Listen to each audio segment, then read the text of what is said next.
О работе национального телефона доверия для детей 150 и наиболее частых обращениях по нему рассказали специалисты. На независимый телефон доверия для детей 150 ежегодно поступает около 9 тысяч звонков.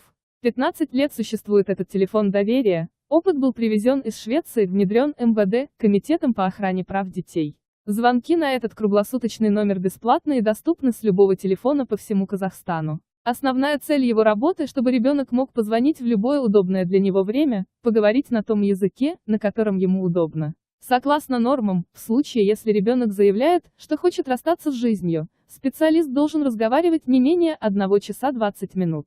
В центре существует сетка, по которой должны вестись разговоры. Дети получают поддержку. До Нового года нам звонила девочка, которая рассказывала стихи. Почему она звонила на телефон 150? Потому что ее дома никто не слушает. Мы всегда говорим родителям, что необходимо слышать и слушать своих детей. Количество звонков с каждым годом увеличивается. Это хорошо свидетельствует, что все больше людей узнают о существовании номера. Но плохо, потому что, раз звонят, есть проблемы, рассказала исполнительный директор АОЛ «Союз кризисных центров» Дана Онищенко. Недавно на телефон доверия обратилась женщина, увидела в компьютере, что одна девочка в своем профайле написала: «Сегодня меня не станет». Было немедленное реагирование, обратились в школу к школьному психологу, директора поставили в известность. К счастью, сейчас все нормально. Почему родители не обратили на это внимание, в школе не видели, что у ребенка проблемы, и он замыкается в себе? Другой случай. Мне дочь рассказала, что у них в школе учится замкнутая девочка, с ней никто не общается. Я узнала у классного руководителя, почему ее все гнобят.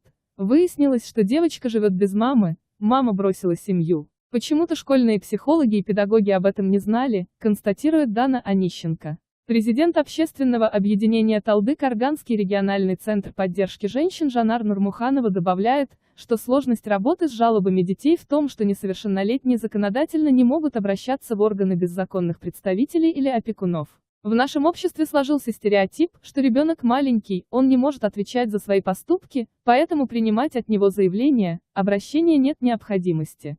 Работая в этой сфере, ряд НПО пришли к выводу, что нужно найти механизм, при котором несовершеннолетние дети могли бы сами выразить свои проблемы, рассказать о них, достучаться до взрослых, определенных госорганов, которые могут оказать помощь в решении их проблемы. Национальная линия 150 показала свою эффективность, получаем большое число звонков от детей, которые хотят рассказать о своей проблеме, получить совет, как выйти из той или иной ситуации. Благодаря телефону дети стали более открыто обращаться со своими проблемами, сказала Жанар Нурмуханова.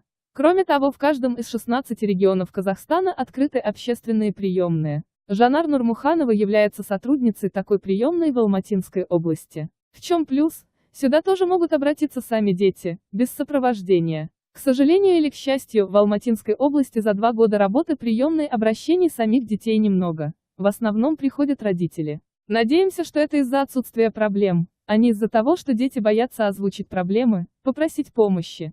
Мы со своей стороны проводим информационную работу, доступным языком рассказываем детям об их правах, отметила Жанар Нурмуханова. Не забудьте подписаться, чтобы не пропустить важные новости. Throw it up. Start twerking like Miley. Oh yeah. Twerking like Miley. Don't pop it like Miley.